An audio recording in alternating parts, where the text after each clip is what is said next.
नमस्कार, मैं बलवंत कुमार पांडे मौजूद हूँ इस समय जनपद संत कबीरनगर के दनघटा विधानसभा क्षेत्र में। और आज चाय पे चर्चा के लिए हमारे साथ हैं आम आदमी पार्टी के जिला अध्यक्ष दुर्विजय यादव और जिला संगठन मंत्री अजय नारायण मिश्र जी। हम आज बात करेंगे 2024 के चुनाव पर। जैसा कि आप जानते हैं कि 2024 का चुनाव पूरी तरह से सरगर्मी पर है। सभी पार्टियों ने अपने अपने उम्मीदवार उतार दिए हैं। जैसे एनडीए यानी भारतीय जनता पार्टी से सांसद प्रवीण निषाद को दोबारा मैदान में लाया गया है, तो वहीं समाजवादी पार्टी ने अपने प्रत्याशी के रूप में और भारतीय जनता पार्टी का घेराव करते हुए पप्पू निषाद को टिकट दे दिया है। वहीं अपना मोहम्मद आलम को अपना टिकट दिया था और उनका टिकट कट करके आज सैयद दानिश को पुनः टिकट दिया गया है। फिलहाल अब की बार 2024 के चुनाव में क्या होने वाला है, इसकी जानकारी आज हम चाय की चर्चा पर करेंगे। तो आप लोगों को नमस्कार, बहुत बहुत धन्यवाद। नमस्कार। ये जो 2024 का चुनाव है, जो देख रहे हैं, चुनाव बड़े ही सरगर्मी पर है। लोग अपने अपने वादे, अपने अपनी बातों को रख रहे हैं। इस 2024 के चुनाव में जनता का मेन मुद्दा क्या होगा? तो जनता का मेन मुद्दा आपके हिसाब से क्या लगता है कि मतलब जनता में मुद्दा के लिए सारी चीजें मुद्दा ही तो बन चुकी हैं भाजपा राज में।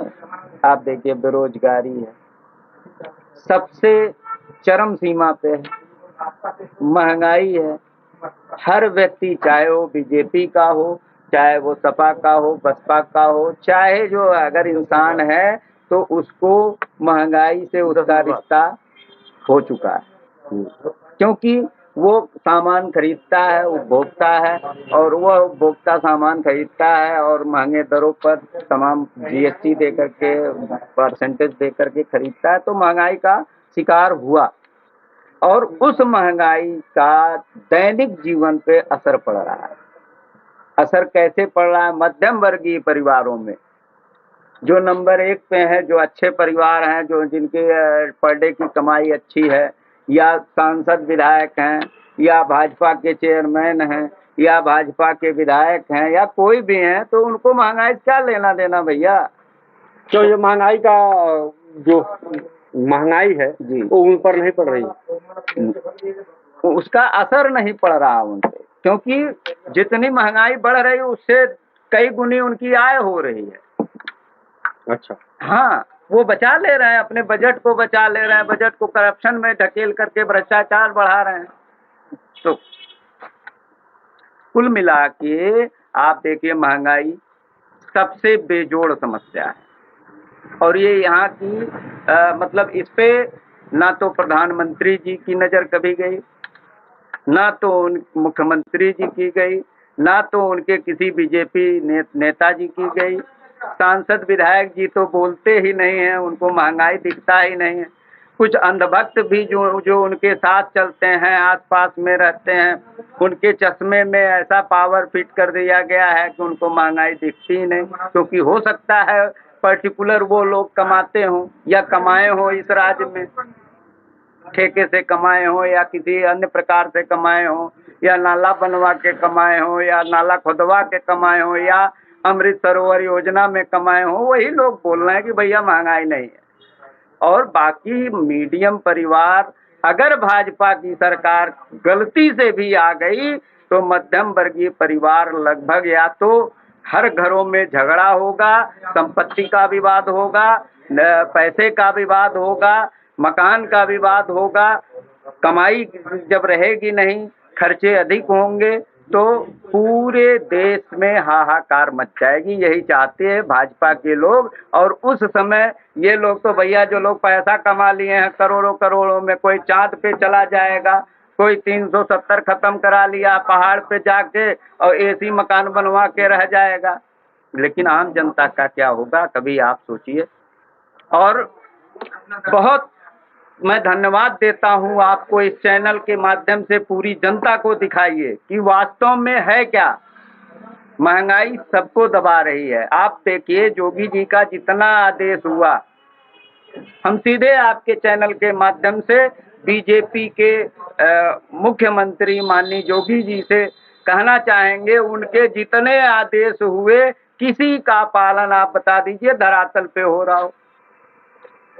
आदेश था सचिवालय में सेक्रेटरी बैठेंगे, किसी सचिवालय, आप तो पत्रकार महोदय हैं, आप जा करके देख लीजिए पूरे जिले में कहीं किसी भी सचिवालय में कोई सेक्रेटरी बैठता नहीं है, उनके चेले काम करते हैं, डोंगल कहीं और है, पैसा कहीं और पेमेंट हो रहा है, भ्रष्टाचार का पुलिंदा लेके कहीं और बैठ करके अंदर कमरे में से पूरा ब्लॉक चला रहे हैं, उसके बाद भी कोई कार्रवाई नहीं। दूसरी चीज आप देख लीजिए गांव में सफाई का कार्य,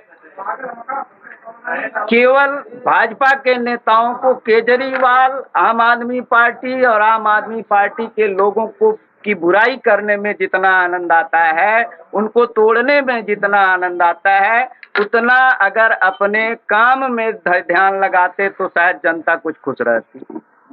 खुश वही लोग हैं जो इनके षड्यंत्र जाल में फंस जाते हैं, जो सच बात कह देते हैं वो बुरे हैं, वो हिंदू विरोधी हो गए, वो आतंकवादी हो गए, वो सारी चीजें हो गए।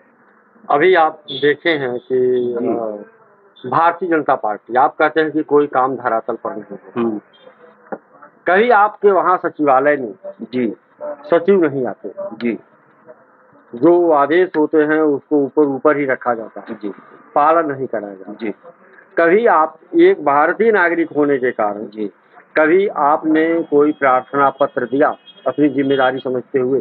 ये नहीं हुआ। बहुत बहुत धन्यवाद। पहले तो ये बताइए, अगर 10 सालों के कार्यकाल में आपने एक सचिवालय चलाने के लिए, एक अध्यापक की जानकारी आपके पास है कि वो 7:30 बजे विद्यालय आया कि नहीं आया, अंगूठा लगाया कि नहीं आया लगाया, साइन किया कि नहीं किया, पढ़ा रहा है कि नहीं पढ़ा रहा है?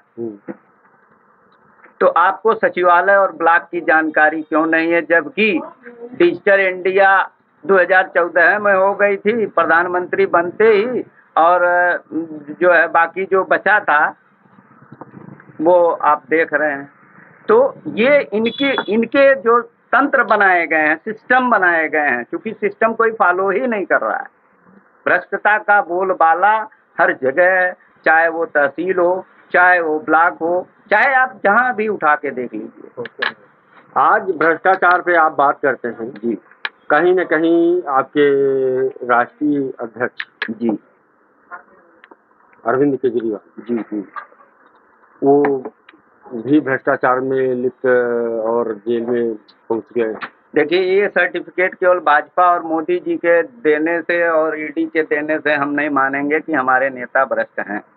जो नेता अपनी IRS की नौकरी छोड़ करके देश सेवा में लगने के आए, ईमानदारी से काम कर रहे हैं, कि दिल्ली की जनता में आप जाके पूछिए, उनकी ऐसी ऐसी योजनाएं हैं जैसे सभी धर्मों के लोगों के लिए यात्रा, अगर हिंदू, मुस्लिम, सिख, ईसाई सभी धर्मों के वृद्धों के लिए वो तीर्थ यात्रा करवाते हैं निःशुल्क में, उनके साथ 1-2 अटेंडेंट भी जा सकते हैं।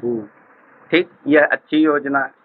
फरिश्ते योजना, एक्सीडेंट किसी का हुआ तो यहाँ उत्तर प्रदेश में हम लोग मुंह फेर लेते हैं कि अरे जाए तो फंसे जाए पर गवाही दे पड़ी। वहाँ आप अगर ले जाके सूचना दे देते हैं तो सारा खर्चा दवाई का वहाँ की सरकार, केजरीवाल सरकार उठाती है। फरिश्ते योजना, और 2000 रुपये पुरस्कार राशि जान बचाने के लिए आपको आपका नाम गुप्त रखते हुए मिल जाता है। तो इन अभी उन्होंने जब किया, एक योजना शायद आप नहीं बता रहे हैं। जी जी, दारू 1 शीशी पर 1 शीशी फ्री है। हाँ, बिल्कुल बताएंगे। आप तो हमको मुद्दे पर ही ला दिए। आप जाइएगा तो हाँ कैमरा ऑन कर लीजिएगा और थोड़ा सा हमारे कहने से 1 किलोमीटर चौराहे से आगे बढ़ जाइएगा खलीलाबाद वाले रोड पे, और कैमरा को दिखाते हुए और सरकार और मोदी सरकार को दिखाते हुए ऐसे ही हैसर चौराहे चले जाइएगा। इस समय उत्सव हो रहा है नहीं, ये बात उद्भव हो रहा है, लोग खरीद रहे और हैं, जो दारू लोग है, खरीद, एक मिनट अध्यक्ष जी बोलना चाहते हैं। अध्यक्ष जी, लोग दारू खरीद रहे सुनिए। हैं, उत्तर प्रदेश में भी दारू बिक रही है। मेरी बात सुन लीजिए, जैसा आपने कहा उत्तर प्रदेश में भी दारू बिक रही है, पूरे उत्सव की तरह लोग खरीदते हुए नजर आ रहे हैं। ये बात सही है कि लोग दारू की तरफ ज्यादा ध्यान दे रहे हैं, दूध की तरफ कम ध्यान दे रहे हैं, लेकिन वहीं आपकी सरकार कहती है कि एक शीशी खरीदो, एक शीशी फ्री पाओ। एक मिनट, आपके पहले नंबर आपको और आपके चैनल और आपके दर्शकों को नमस्कार। ये जो शराब नीति के बारे में जो भाजपा सरकार जो है आरोप लगाती है, इसकी सच्चाई में थोड़ा सा सुन लीजिए। सच्चाई इसमें यह है कि जो नीति बनाई गई थी, शराब नीति कोई नीति बनती है, गलत हो सकती है, फायदेमंद हो सकती है, नुकसानदेह हो सकती है, फ्लॉप भी हो सकती है और सफल भी हो सकती है। हाँ। बनाई गई नीति बना देना अगर दोष है तो नीति भारतीय जनता पार्टी ने एक नियम बनाया था, कृषि जो अधिनियम कानून जो बनाया था, 3 कानून बनाया था। कानून का क्या हुआ, 700 किसान शहीद हुए, कानून को इनको वापस लेना पड़ा। अगर नीति के आधार पर सजा दिया जाए तो पहले बीजेपी को भी सजा दिया जाना चाहिए, पहला नंबर। दूसरा नंबर, नीति बनाई गई, नीति का एक उनके राजस्व को फायदा पहुंचाने का कारण था। राजस्व को फायदा पहुंचाना ये था कि जो भी उत्तर प्रदेश और दिल्ली के सटे बाहर के प्रदेश के लोग होते तो वो कहीं न कहीं उससे आय का स्रोत देखते हुए वो बनाया गया था। ऐसा नहीं किसी को प्रलोभन दिया गया, एक भी ठेका कहीं से अलग से नहीं खोला गया। जो ठेके हैं उससे बल्कि 5-10 ठेके कम ही खोले गए। तो ये नीति के आधार पर गलत नहीं था। दूसरी बात, अगर उसमें घोटाला हुआ तो आज तक जब से जांच चल रही है, 2 साल का मामला हो गया, 2-2.5 साल का मामला हो गया, उसमें कुछ न कुछ तथ्य तो सामने आना चाहिए। कोई बरामदगी होना चाहिए, पैसे का हो, सोना चांदी हो, कोई प्रॉपर्टी हो, किसी प्रकार की तो कम से कम उपलब्ध कराना चाहिए सरकार इनको, भारतीय जनता पार्टी को। अगर उससे खाली आरोप लगा करके अब साल भर 2 साल तक अभी मनीष सिसोदिया जी को 2 साल से जेल में रखा गया, आखिर उनको साथ पेश कर देना चाहिए ना। भाई हम पेश कर देंगे तो हम भी तो आपसे कहने लग जाएंगे कि भाई ईडी ने साथ पेश किया है, पाए गए जो प्रूफ के आधार पर उनको रखा गया है। बगैर प्रूफ को किसी को परेशान करने के लिए भाई जेल में रखना तो यह तो अच्छी बात नहीं है। कुछ डॉक्यूमेंट्स छुपा रहे हैं। एक मिनट ईडी के मामले को थोड़ा सा दरकिनार करते हैं। हम ये कहना चाहते हैं, आपने कहा कि सबसे पहले भाजपा को जेल होना चाहिए क्योंकि उसने 3 काला कानून बनाया था और उसको वापस लेना चाहिए। क्या भाजपा ने गलती किया तो उसको दोहराने या दोहराने नहीं, मेरा उद्देश्य दोहराने का नहीं था। अगर नीति गड़बड़ है, नीति बनती है, नीति सफल होती है, असफल होती है, तो अगर इस आधार पे कि इन्होंने कानून बनाया था ये गलत था तो आपने भी तो कानून 3 कानून काला कानून बनाया और आपको वापस लेना पड़ा कि हम इसको वापस लेते हैं। तो नीति गड़बड़ नहीं थी, सिस्टम यह था कि अगर आपने घोटाले का सिस्टम किया है कि दारू में घोटाला हुआ है, शराब का घोटाला हुआ है, तो घोटाले में अगर कोई भी व्यक्ति, हम हो या आप हो, कहीं से अगर 10 रुपया कहीं चुरा कर ले जाएंगे तो फेंकने के लिए क्यों शर्तियाँ नहीं ले जाएंगे, ले जा करके घर पे या तो बैंक में रखेंगे या घर पे कुछ घर द्वार बनवाएंगे, गाड़ी घोड़ा लेंगे, कोई न कोई तो कम से कम करेंगे। ये थोड़ी है कि हम किसी को चोरी किया है तो हम किसी को दान देने के लिए किया, ऐसा नहीं किया। तो आखिर उस आदमी ईडी के यहाँ छापा मारी गई, कोई उनको बरामदगी नहीं हुआ। भाई उनके घर पे बरामदगी करना चाहिए था कि हाँ इन्होंने ये गाने खरीदे हैं, मकान बनवाए हैं, इन्हीं प्रॉपर्टी इन्होंने किया है, ऐसा कुछ इन्होंने प्रमाण नहीं पाए। शक के दायरे में उनको हमेशा रखा गया है। बेल न मिलना और मिलना वो तो अलग चीज़ है कि कोर्ट का अधीन है, कोर्ट जब तक उसको सर्टिफाई विश्वसनीय में नहीं आ जाएगी तब तक वो कब बेल देगी, बात अलग है, लेकिन इनको पेश तो करना चाहिए। कांड ही है। आखिर संजय सिंह को भी तो बेल मिल गई, तो संजय सिंह को बेल मिलने उसमें भी मिलेगी, उन लोगों को भी बेल मिलेगी, लेकिन इन लोगों का यहाँ सीधा पक्ष ये नहीं रहा है कि देखिए सत्येंद्र जैन जी स्वास्थ्य के मॉडल को एक अहम भूमिका निभाया और एक इतिहास को भारत गवर्नमेंट को बताने का प्रयास किया, विदेशों में भी संदेश देने का काम किया कि चिकित्सा व्यवस्था में कितनी सुंदरता लाई जा सकती है, कितना सुविधाएं दी जा सकती है। कि अरविंद मनीष सिसोदिया जी ने शिक्षा जगत को जो अलग जगाया और क्रांति ला करके जो मकड़ी लगे रहते थे जिस विद्यालय में, उस विद्यालय को बहुमंजिला बनाकर AC कमरे में बना करके और पुल वो क्या नाम होता है उसका, पुल जो स्नान का स्विमिंग पूल बनाने का काम किया, सुंदर बनाने का काम किया, और शिक्षा को बहुत बढ़िया मॉडल जो सरकारी प्राइवेट स्कूलों से लोग अपने बच्चों को निकाल करके और सरकारी स्कूल में दाखिला लोग करा रहे हैं, तो कहीं न कहीं मोदी सरकार घबरा गई है केजरीवाल जी के कामों से, आम आदमी पार्टी के कामों से। वो घबरा गए हैं कि इसमें सब पढ़े लिखे अच्छे सब आ गए हैं और इनसे हम मुकाबला कर नहीं पा रहे हैं। समस्या यहाँ आ रही है, समस्या यहाँ आ रही है कि भाजपा के घोटाले को सुप्रीम कोर्ट ने उजागर किया।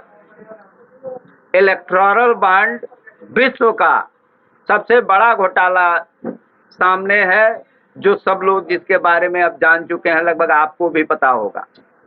और वो घोटाला कैसे है हम जानते हैं, लेकिन हमारे दर्शकों को बताएं आप कि इलेक्टोरल बॉन्ड है क्या।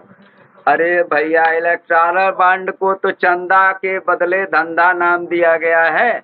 चंदा मतलब कि आपको हम पैसे भेजें आपके अकाउंट में 10,000, 20,000, 50,000, तो उसका जेन्युइन कारण होना चाहिए कि हम क्यों दिए हैं। क्यों दिए? अगर बीफ काटने वाली कंपनी, गाय का मांस काटने वाली कंपनी ने 250 करोड़ रुपए चंदा दिया, तो आप यह कारण बताइए न सुप्रीम कोर्ट को कि आपसे उसका क्या नाता था। अगर पुलवामा हमले में शामिल लोगों से आपने चंदा लिया, तो आप यह प्रकाशित करिए बाबा रामदेव के माफीनामा की तरह, सभी अखबारों में प्रकाशित करवाइए कि हमारा इससे रिश्ता है। क्या रिश्ता है? अच्छा, यह तो रही छिपा करके बताने की बात। ऐसे ऐसे नेता जो भ्रष्टाचार का वो ओढ़े हुए हैं चादर, अजीत पवार, छगन भुजबल, नारायण राणे और तमाम जो अपने सूबे के मुख्यमंत्री हैं और भारतीय जनता पार्टी में आ गए, तो वो एकदम उनको गंगा जल से धुल दिया गया और जो है वो साफ सो हो गए।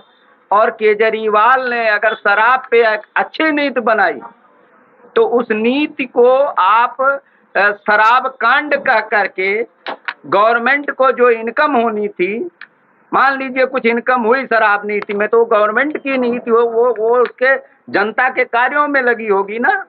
वहाँ बिजली माफ है, वहाँ जो है फरिश्ते योजना चल रही, वहाँ के स्कूल नंबर 1 निःशुल्क हैं। शराब को बढ़ावा दिया गया जी, ये गलत नहीं। अच्छा, बढ़ावा दिया गया, कौन देता है शराब को? हम सरकार मुखमाते हैं केजरीवाल जी कहने की आप पियो। एक पाउच शराब, एक बोतल शराब, एक शराब जिसको जो है हम खरीदते हैं जी, महंगा पड़ता है, और उसी शराब को जब हम सस्ते दामों में पाते हैं तो ज्यादा खरीदते हैं। अच्छा, तो भाई साहब सस्ते दामों में नहीं, उन्होंने टैक्स बढ़ाया था। आप यह ध्यान दीजिए, आप बीजेपी गवर्नमेंट ने ये अफवाह फैलाया है कि शराब कांड में पैसा लिया गया। कभी आप इस पर चर्चा क्यों नहीं करते कि उसका शराब कांड का जो मुख्य गवाह है उसने 55 करोड़ रुपए चंदा दिया है। इस पर आप पहले उसका रिश्ता बीजेपी से बता दीजिए। यही सुप्रीम कोर्ट भी जानना चाहता है, यही जनता भी, हम लोग भी जानना चाहते हैं। दूसरी चीज, आप शराब कांड दे लीजिए, चाहे कोई भी कांड करवा दीजिए, उससे अरविंद केजरीवाल और आम आदमी पार्टी को रोक नहीं पाएंगे, क्योंकि आप जहाँ सोचने की शक्ति होती है वहां से ये पढ़े लिखे लोग सोचते हैं। आपके सोचने की शक्ति लड़ाने की है, तोड़वाने की है, और हम लोगों की, आपकी मतलब भारतीय जनता पार्टी की जो नीति है कि चाहे जैसे फलानवा गांव कोर्ट ले मार कराए दो, फलानवा गांव 10 मिला बांटे, उन्हें कह दो सरकारी जमीन में तो कब्जा किए हो। सरकारी जमीन पर राजनीति कर रही है भाजपा के लोग। आप कहते हैं कि भारतीय जनता पार्टी लड़वाने का काम कर रही है जी, जबकि 2017 के बाद से आज तक उत्तर प्रदेश में कोई दंगा नहीं। बहुत अच्छे दंगे तो बहुत हुए, लेकिन दबा दिए गए। दंगे तो ऐसे ऐसे हुए जिनको पचा लिया गया। आप कभी अनुराग ओझा का वो देखिए, वो दंगा बताते हैं। ऐसे ऐसे जो जिनकी आवाज को दबा दिया जा रहा है, वो लोगों का मीडिया में, सोशल मीडिया उठा के देखिए। और दंगा करेगा कौन? दंगा जब सब दंगाई उसे भाजपा में जाकर के शामिल हो गए, दंगा करने वाला कौन है? जो सब दंगाई उसी में आ गए। आज तक का रिकॉर्ड देखा जाए तो ज्यादातर जो दंगे हुए, जो तमाम तरह के दंगे हुए, तो ये भारतीय जनता पार्टी के राज्य में नहीं है। अच्छा, एक भी बस नहीं फूटी। हाँ, एक फूटी है।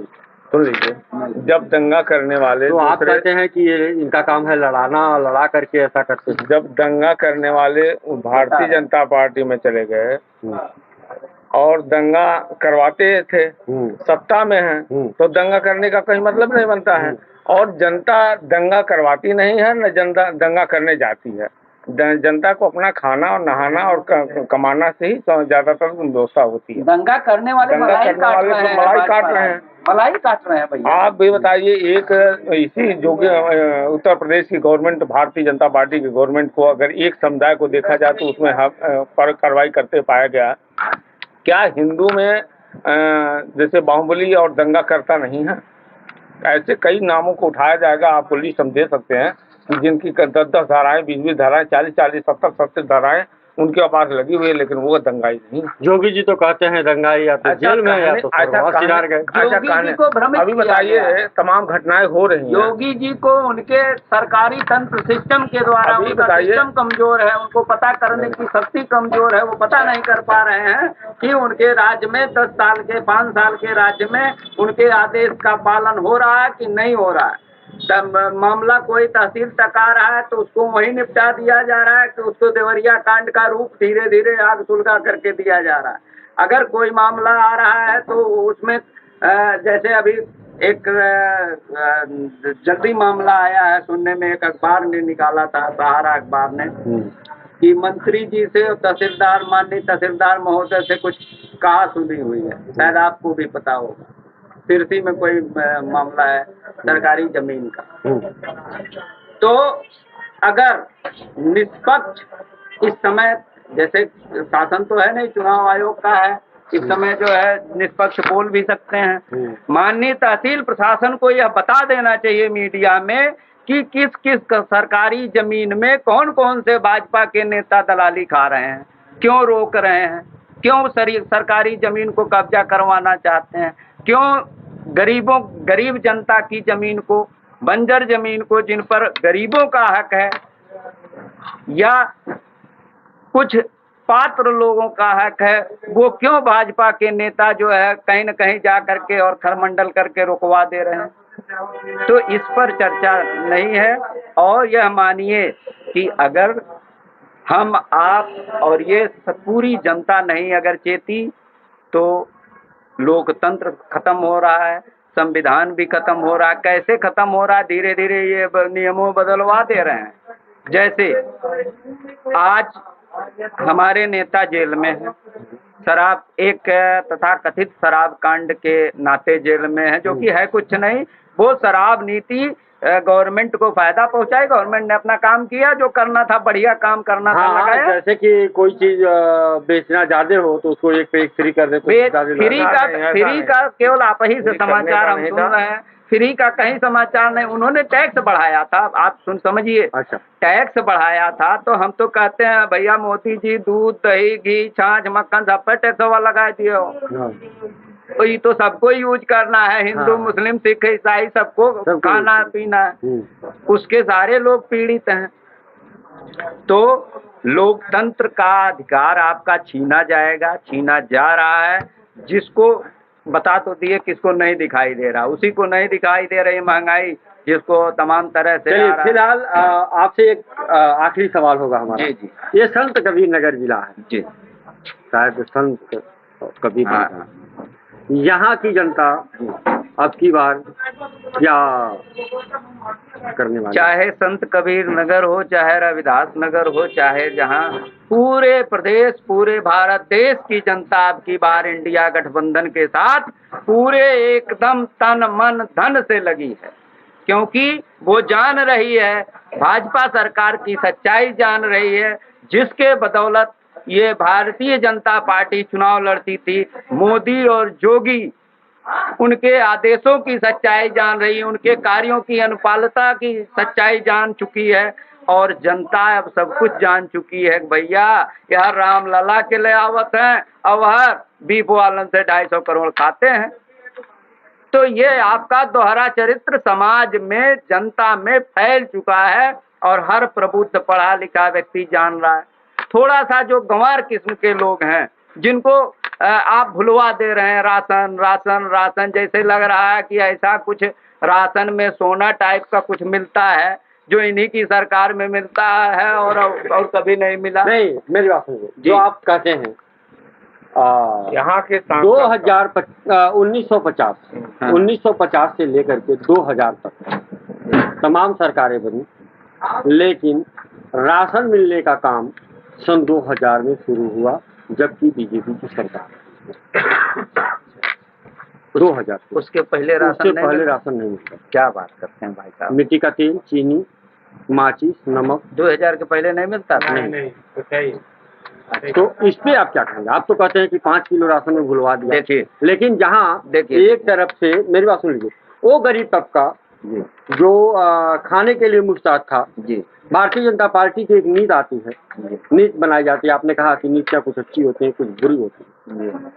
नीति बनाई जाती है जिसमें सन 2000 में अंत्योदय कार्ड जारी होता है, अंत्योदय कार्ड, बीपीएल कार्ड, और उस पर लोगों को राशन मिलना शुरू हो जाता है जी। जनता ने उसका लाभ लिया, कोरोना काल से फ्री दिया जा रहा है जी, और आप कहते हैं कि 5 किलो राशन में जनता भूलने वाली नहीं है। देखिए, एक का एक जवाब क्या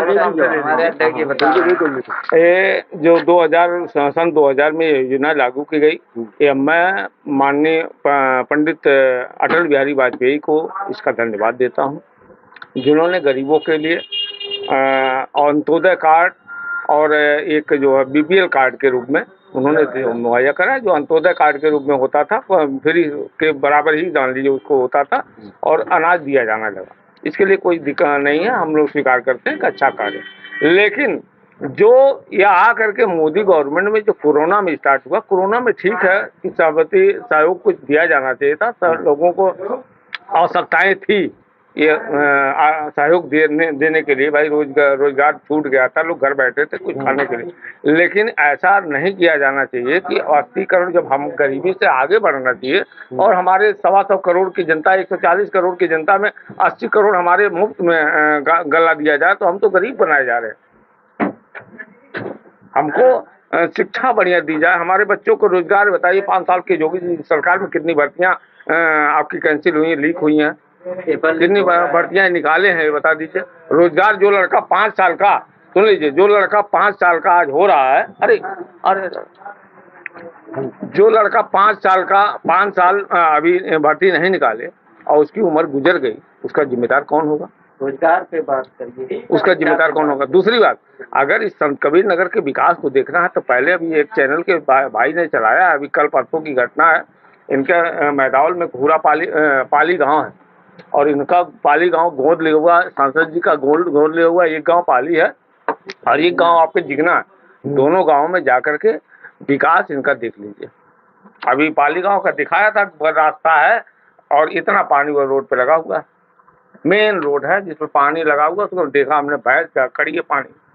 विकास की मां को विकास है जिनकी गोद लिया हुआ गांव है, और ये गांव जा रहे हैं, जनता ही बता रही कि ना इन्होंने विकास कर लिया है। आपसे हमारा सवाल रहा कि अब की बार संत कबीर नगर की जनता क्या करेगी? अब की बार संत कबीर नगर की नहीं, पूरे भारत की जनसंख्या जो है, जो जनता है, ये बदलाव के पूरे मूड में है। इनके शासन से उब चुकी है।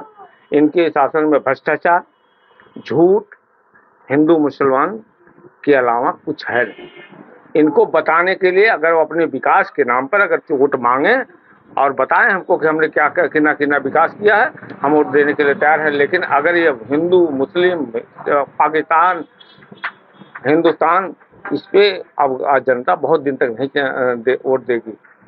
ये बताने के लिए मंदिर सबकी है, मंदिर इनका अकेला नहीं है, सारे जो भी जनमानस है, हिंदू जनमानस है, सबका आस्था है। राम में सारे लोग आस्था रखते हैं, और आज से नहीं, भारतीय जनता पार्टी की सरकार 10 साल इधर हो गया, मान लीजिए अटल बिहारी वाजपेयी, राम आज से नहीं बहुत दिनों से रहे हैं, पता नहीं कितने वर्षों से रहे हैं, तो राम को तब भी माना करते थे, आज भी लोग मानेंगे। आप जिस राम की बात करते हैं, इसी राम पर एक मुद्दा आया 1992 में। जी 1992 में सपा की सरकार रही जी, और जिसमें तमाम कार्यसेवकों पर गोलियां बरसाई गई जी तो वह भी तो राम तो उनके भी थे, राम इनके भी थे। ठीक है। वहाँ देखिए मुलायम सिंह जी की सरकार थी, समाजवादी पार्टी के, जो ये गुम्बद ढहाया गया। वहाँ आप जब भी जाएंगे, इतिहास को वहाँ पढ़ने का कोशिश करेंगे, तो माननीय मुलायम सिंह ने देश के संविधान को और देश को बचाने के लिए जो भी वहाँ कारसेवक मारे गए, वह पूरा विश्व के पैमाने पर ऐसा विद्रोह होने वाला था कि जिसको बचाने के लिए उन्होंने देश हित में कार्य किया था। अब उसको हम और आप किसी अन्यथा से भावनाओं से ले लें, वो तो अलग चीजें हैं। और थोड़ा सा राम मंदिर पे हम भी चर्चा करेंगे। ठीक है, बिल्कुल बिल्कुल सही। हाँ जी, राम मंदिर पे आप आए हैं, तो अभी कल मैं फेसबुक पे वीडियो देख रहा था, उस पे वो साधु संत महात्मा थे और उन्होंने कहा कि सुप्रीम कोर्ट का जो आदेश है कि मंदिर जहाँ बनना चाहिए, यानी मस्जिद जो ढहाई गई जिसमें सैकड़ों लोगों की जानें गईं, वो भी षड्यंत्र रहा होगा। अब उस पे मैं नहीं जाना चाहता, लेकिन हाँ, जिसकी सरकार रही होगी उसका षड्यंत्र। नहीं षड्यंत्रकारी सत्ता में है आज। अच्छा, आज सत्ता में। हाँ, बोलिए। ठीक। हाँ। तो है क्या कि मंदिर आस्था का विषय है, इसको राजनीति में न लाया जाए। दूसरी चीज, मंदिर वहाँ नहीं बना भैया, सुने 3 किलोमीटर दूर बना है, अभी तो हम गए नहीं जाकर तो देखना बिल्कुल जाएंगे, बिल्कुल जाएंगे। करके उसको देखना चाहिए कि मंदिर वहीं ना वो फेसबुक पे चल रहा है कि मंदिर जिस सुप्रीम कोर्ट का आदेश जो हुआ है, जो बाबरी मस्जिद ढाही गई, जिसका ढांचा गिराया गया, उसी जगह बनना चाहिए था। ये हिंदुओं के साथ छल किया गया, ये पहला चीज। दूसरा चीज, ये आप लोग पता लगाइए, पत्रकार बंधु हैं, कि मंदिर वास्तविक ढांचे पर बना है कि 3 किलोमीटर दूर बनाया गया व्यापार करने के लिए, आप इस पर पता लगाइए। दूसरी चीज, धर्म आस्था का विषय है, राजनीति में हम नहीं बोलना चाहते थे, लेकिन आज आप बुलवा दे रहेंगे। दूसरी चीज, मंदिर से करोड़ों रुपए की इनकम होने वाली है, जिसके अकेले वही 2-4 लोग हकदार रहेंगे, जिन्होंने 2 करोड़ नहीं। मंदिर में कौन सा कुछ बिक्री हो रही है जिससे इनकम हो रही है? अरे बाप, तमाम मंदिर में तमाम करोड़ों अरबों चढ़ावे, ये इसी में 3 करोड़ रुपए 2 दिन में चढ़ गया था। आखिर यह जो इकट्ठा होता है पैसा, इतना जनता का पैसा, यह इससे न तो स्कूल में बनाए जाते हैं, न तो हाँ धर्मशालाएं कुछ लोग बनवाए होंगे, कुछ गौशालाएं, मैं सबकी बात नहीं करता, लेकिन जिस हिसाब से इनकम ऑफ मंदिर, ऑल ऑफ टेम्पल, उस हिसाब से आप सोच लीजिए कितना इनकम होता होगा और वो रुपया कहाँ जाता होगा। लेकिन कोरोना काल जब आया था तो न तो भाजपा के कोई नेता आगे आए थे, सब एसी में सोए थे, घर ही में से, अरे ऑक्सीजनवा उन्हें मिलत रहा। परेशान आम जनता थी, मिडिल वर्ग के लोग थे, मध्यम वर्ग के लोग थे, और मध्यम वर्ग को समाप्त करने की पूरी साजिश भारतीय जनता पार्टी की है। उस मध्यम वर्ग में हिंदू आते हैं, मुस्लिम आते हैं, ब्राह्मण आते हैं, वैश्य आते हैं, शूद्र आते हैं, हर वर्ग, हर जाति, हर धर्म के लोग आते हैं, और वो चीज खत्म जिस दिन हो जाएगी, उसी तरह से लोकतंत्र समाप्त हो जाएगा, आपका अधिकार छिन जाएगा। और हम बहुत बहुत धन्यवाद देते हैं कि आपने इस तरह के मुद्दे को आपने चैनल के माध्यम से उठाने का प्रयास किया, और इसको जनता में चलाने का भी प्रयास करिए, ताकि जनता ये सच्चाई जाने। 20 मिनट के अंदर ही आपका ये रिले होना शुरू हो जाएगा हमारे जी। बहुत बहुत धन्यवाद, और आप लोगों को बहुत बहुत धन्यवाद हमारे चैनल में आए। बहुत बहुत। एक कप चाय और हो जाए, इसी बात में चाय की चर्चा। ये जो सरकार का दावा, एक लास्ट प्रश्न, चाहे आप बता दीजिए, चाहे आप सरकार कहती है अब की बार 400 पार, अरे बाप, और आप कहते हैं कि पूरे देश की जनता जो है मूड बना ली है कि परिवर्तन चाहिए। डीजलवा 400 के पार, पेट्रोलवा 400 के पार, सरसों तेलवा 400 के पार, और सरसों का तेल तो किसान का है। अरे भैया किसान का महंगा क्यों है? किसान को महंगा नहीं चाहिए, किसान का चाहिए, लेकिन को इनकम नहीं चाहिए। लेकिन सरसोईया बहरे जात तालिबान को भेज रहे हैं मोदी जी। गेहूं जो है किसान के, हमारे यहाँ के किसान की फसल। मेरी बात आप जी, मेरी बात एक मिनट मैं आपसे कहना चाहूंगा जी जी कि हमारे किसान का पैदा किया हुआ सरसों, हाँ, सरसों तो रेडीमेड बनेगा नहीं, नहीं, पैदा किया हुआ सरसों ये तालिबान को हम भेज रहे हैं, हाँ बेच रहे हैं उसको, जी, तो उसके बदले में हम रुपया ले रहे हैं जी, सामान ले रहे हैं जी, जो भी हो, ये तो विदेश नीति हाँ, हाँ, उस पे हम नहीं चर्चा न तो मैं उतना बड़ा पत्रकार हाँ, हूं और न उतनी बड़ी बातों को जी, हम ध्यान, जी, हम यहाँ की बातों को देखते हैं। जी, किसान के फसल को बेचा जा रहा है जी, और फिर हाँ, किसान को दिया जा रहा तेल जी, तेल जो आज महंगा है, जी, तो हमारे किसान का ही तो लाभ है। सरसों का दाम अगर जिस दिन किसान के घर पे हो और तब 40 की जगह 80 खरीदा जाए तो किसान को फायदा होगा, लेकिन सरसों आज खरीदी जाए 40 में और जब किसान के घर तो अब खाने के लिए रख लिया थोड़ा बहुत, बाकी तो इसकी आवश्यकताएं हैं उनको बेचना पड़ेगा। और भारतवर्ष में यह पक्का मान के चलिए कि 90% किसान सिर्फ खाने तक की सरसों पैदा करते हैं और 10% लोग व्यवसाय के रूप में पैदा करते हैं। हाँ। तो जब खाने भर का बेचारा 50 किलो उगाया है, हाँ। और 50 किलो में कुछ का आवश्यकता पड़ गई, 25 किलो 30 किलो बेच आया, हाँ। 20 किलो में उसका साल भर पार नहीं होना है, हाँ। खरीद को उसको खाना है, तब तो सरसों नहीं उसका महंगा कर रहे हैं। और जब वो खाद को तेल खाने खरीदने की जरूरत आ रही तो 400 में ले रहा, तो फायदा कहाँ किसान को हो रहा है? ये तो प्रोडक्ट किसान का ही है। किसान का है, तो किसान को यह MSP लागू कर दें कि इससे नीचे किसान की कीमत नहीं होनी है, इससे कम की खरीदी नहीं की जानी है। दूसरी चीज सरसों को प्रोत्साहन देना चाहिए, इस फसल को जो है तब तो हम न मानेंगे किसानों के लिए। जो है सरसों का जिस हिसाब से है, जिस हिसाब से खर्चे हैं, मिनिमम सपोर्ट प्राइस लागू कर दें। नहीं है सरकार, उसका एक कारण सरकार जो है कि उनके गोदामों से जो बीज मिलते हैं उस पर विश्वास नहीं है, किसी का बोता है जम्बेलाई करी, अब हाइब्रिड की बीज में खरीदना मजबूरी, उस पर आप गवर्नमेंट प्रोत्साहन दे नहीं रही है। सुनिए, जो किसान की तो आय की बात शायद आपको पता ना हो जी, मैं एक लाइन में बता दूं जी, जो भी बीज आप सरकारी दुकानों से या प्राइवेट दुकानों से खरीदते हैं जी जी और अपना रजिस्ट्रेशन कराए हुए हैं, तो उस पे जो है कुछ % तो छूट आती है सरकार की, वो आपके खाते में आ जाती है, आप बिल लगाते हैं तो दाम दे करके हम अरे भैया क्या 1200 बढ़ा दिए, 200 कम कर दिए, चुनाव आया। हाँ। अब बताइए 450 था, बढ़ाते बढ़ाते आप सीधे ले गए 1200 1100 कर दिए, और चुनाव आया तो 200 कम कर दिए, फिर चुनाव खत्म हो जाएगा, आप राजा हो जाएंगे तो फिर अब 1400 होगा, आपकी 1500 पार होगा। और 400 जो चिल्ला रहे हैं वो सब जान गए हैं कि सीट नहीं 400 के पार होनी है। वो डीजल पेट्रोल अगर हमारी सरकार, वो सोच रहे हैं कि हमारी सरकार अगर बदनसीबी से आ भी गई, मतलब उनके पास अगर पावर रहा तो वो 400 के पार सीधे डीजल पेट्रोल और सारी महंगाई करेंगे भैया। अच्छा, ये हमको तो अब की बार संत कबीर नगर जिला इंडिया गठबंधन जिंदाबाद, आम आदमी पार्टी जिंदाबाद। भारतीय जनता पार्टी चाहती है कि मैं 400 पार करूं। यही बसपा ही है, बसपा क्या करेगी? ठीक, अरे भैया कान का मायावती से पूछिए, आपका क्या नाम है? मुख्यमंत्री जी से पूछिए। भारतीय जनता पार्टी कह रही 400 पार। अभी पहले 2019 में जो चुनाव हुआ था उसमें समझिए गुजरात में 26 सीटें हैं, 26 की 2600 इनकी सीटें जा रही है, मैंने बीजेपी ने पाया था। हरियाणा में 10 सीटें हैं, 10 की 200 सीटें ये पाए थे। राजस्थान में 25 सीटें हैं, 25 की 2500 सीटें ये पाए थे।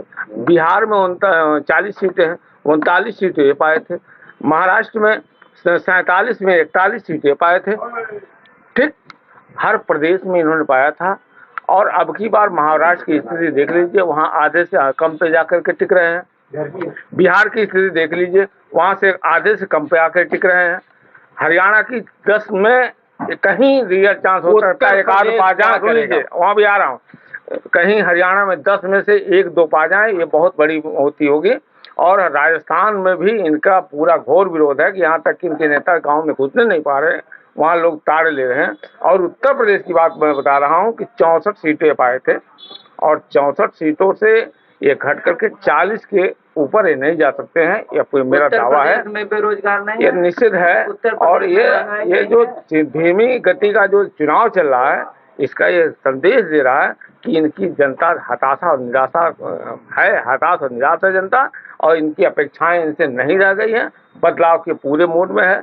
गर्मी का भी कुछ असर जरूर है, जनता बाहर नहीं निकलेगी, जनता लोग गांव में जाएंगे, नेता जाएंगे, सभी जनता, ऐसा नहीं है कि जनता सब जानती है, जनता बहुत बुद्धिमान है। सब बहुत बहुत धन्यवाद, आप लोग हमारे साथ रहे और एक बढ़िया हम लोगों को जो है ऐसे ही कार्यक्रम संचालित चाय। फिलहाल फिर हम कभी किसी चाय की दुकान पर और किसी अन्य लोगों के साथ फिर मुलाकात करते हैं। धन्यवाद। और दिखाते हैं कि जनता क्या कर रही है।